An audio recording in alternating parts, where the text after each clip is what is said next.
흔히 바이오테크 산업을 뭐 아니면 도라고들 하죠. 신약 하나만 터지면 정말 세상을 바꾸고 천문학적인 돈을 버는 거고요. 하지만 그 뒤에는 수많은 실패가 숨어 있습니다. 자, 오늘 바로 이 엄청난 승부의 세계에서 완전히 다른 길을 걸어간 두 한국 기업이 있습니다. 바로 신라젠과 GI 이노베이션인데요. 오늘 이 두 회사의 이야기를 한번 제대로 파헤쳐 보겠습니다. 자, 근데 이거 한번 생각해 보셨나요? 왜 우리가 쓰는 신약은 10개 중에 9개가 개발 단계에서 실패하는 걸까요? 정말 끔찍한 확률이죠. 우리가 새로운 치료제를 기다리는 그 순간에도 연구실에서는 바로 이 질문과 싸우고 있는 겁니다. 신약 개발이라는 게 엄청난 희망을 안고 시작하지만 현실은 열의 9이 실패하는 정말 상상 이상으로 냉혹하거든요. 이 가혹한 현실이 바로 오늘 이야기의 출발점입니다. 아니, 그런데 말이죠. 실패 확률이 이렇게 90%나 되는데 왜 다들 여기에 뛰어드는 걸까요? 그 답이 바로 이 그래프에 있습니다. 보세요. 2020년까지 무려 1,500억 달러. 이게 감이 잘 안 오시죠? 우리 돈으로 하면 거의 200조 원에 달하는 시장이에요. 어마어마하죠? 그러니까 성공했을 때 얻는 그 열매가 너무나도 달콤하기 때문에 기업들이 이 엄청난 위험을 기꺼이 감수하는 겁니다. 이 신약 개발 과정을요, 아주 험한 산을 오르는 거에 비유해 볼 수 있어요. 임상 단계라는 게 있잖아요.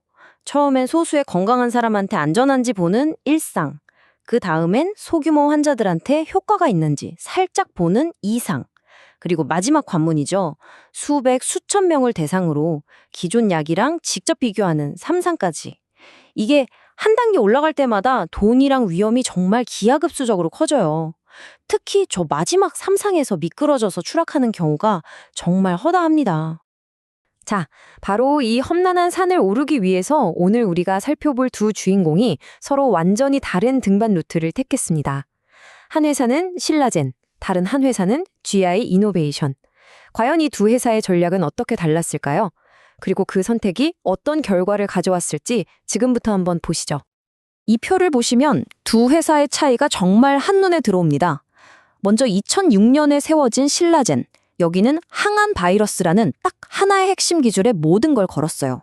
그리고 대규모 최종 임상으로 정면 돌파하겠다는 아주 전공법을 택했죠.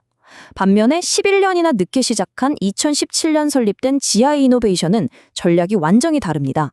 여러 약을 빠르게 개발해서 끝까지 가지 않고 초기 단계에서 기술을 파는 거예요. 이걸 라이센싱 아웃이라고 하는데 이걸로 수익을 내는 아예 다른 게임을 한 거죠.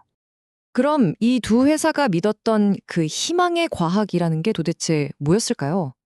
자, 이제 각 회사의 핵심 기술을 현미경으로 들여다보듯이 한번 자세히 살펴보겠습니다. 먼저 신라젠부터 보죠. 이 회사의 무기는 바로 항암 바이러스입니다. 이름 그대로예요. 암을 공격하는 바이러스.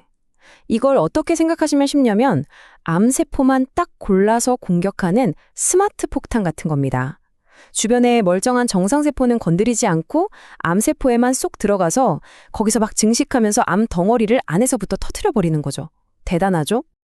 이게 바로 신라젠의 대표 선수 팩사백이 작동하는 방식인데요. 무려 3중으로 공격합니다. 자, 여기 그림처럼요. 첫 번째, 바이러스가 암세포를 직접 뻥 하고 터뜨리고요. 두 번째, 암이 먹고 사는 영양 공급로, 그러니까 혈관을 딱 차단해버립니다. 굶겨 죽이는 거죠. 그리고 마지막 세 번째가 진짜 똑똑한데 우리 몸의 면역 시스템을 깨워서 저기 암세포 있다 하고 알려줘서 같이 공격하게 만드는 겁니다. 정말 입체적인 작전이었어요. 자, 이번엔 GI 이노베이션입니다. 이 회사의 무기는 좀 다른데요. 면역항암 융합 단백질이라는 기술이에요. 말이 좀 어렵죠. 쉽게 말해서 우리 몸의 면역력을 조절하는 단백질이 여러 개 있는데 그중에서 2개 이상을 하나로 딱 붙여서 업그레이드 버전을 만드는 겁니다. 그래서 항암 효과는 훨씬 높이고 부작용은 확 줄이는 거죠. 그리고 이걸 바탕으로 신라젠처럼 약 하나에 올인하는 게 아니라 마치 공장 컨베이어 벨트처럼 유망한 신약 후보 물질들, 이걸 파이프라인이라고 하거든요. 이걸 동시에 여러 개 쫙 개발하는 겁니다. 그리고 제일 중요한 차이점. 이 약들을 끝까지 만드는 게 아니에요. 초기 임상에서 이거 데이터 괜찮네 싶으면 그 기술 자체를 큰 제약사에 팔아서 현금을 버는 그런 비즈니스 모델을 택한 겁니다. 근데요, 과학적인 원리가 아무리 뛰어나도 소용없습니다. 모든 신약은 결국 임상시험이라는 아주 냉혹한 현실의 벽을 넘어야만 하거든요. 바로 이 지점에서 두 회사의 운명이 완전히 다른 방향으로 갈라지기 시작합니다. 신라젠의 길은요, 정말 장밋빛 기대감으로 가득했어요. 2016년에 코스닥에 아주 화려하게 상장하면서 투자자들의 기대를 한몸에 받았죠. 하지만 2019년 회사의 운명을 걸고 진행했던 간암 환자 대상 글로벌 3상 임상시험이 효과가 부족하다는 이유로 조기 중단됐다는 충격적인 결과가 발표됩니다. 모든 게 무너져 내린 순간이었죠. 임상 실패의 대가는 정말 가혹했습니다. 2022년 한 해에만 신라진이 기록한 순손실이 무려 252억 원입니다.